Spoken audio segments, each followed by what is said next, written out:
শুধু ভালো লাগার জন্য ঘরে রাখার জন্য নয়, গাছ এমন একটা বিষয় যা পৃথিবীকে বাঁচতে সাহায্য করে, মাটির ক্ষয় হয় না, বৃষ্টি আনতে সাহায্য করে।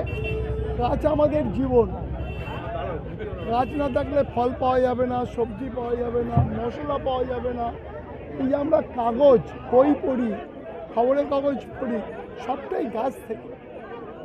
গাছ অক্সিজেন গ্রহণ করে, এত চারিদিকে এসির দাপাদাপি, এটা বাঁচাবে গাছ।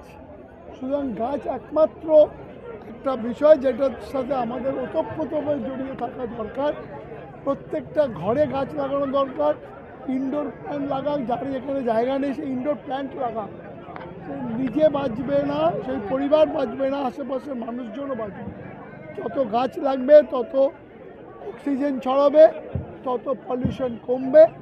সবাইকে বলি, আসুন গাছ লাগাই, পরিবেশ বাঁচাই, আগামী প্রজন্মকে সুস্থ থাকতে সাহায্য করি। জন্য আমাদের উদ্যোগ, সারাদিন ধরে আমরা গাছ বিতরণ করব, মানুষকে বোঝাচ্ছি, বলছি, ছোট করেই ওই শুরু হোক। কারণ আমাদের এই অঞ্চলে আমরা দীর্ঘদিন ধরে গাছ করছি। কেউ বলছেন আমার বাড়িতে লিচু বলেছে কি মিষ্টি, কেউ বলছে জাম বলেছে খুব মিষ্টি, শুনতেও ভালো লাগছে। আমরা চাই অঞ্চলটা বনাঞ্চলে পরিণত হোক, সবুজের একটা আচ্ছাদন হোক।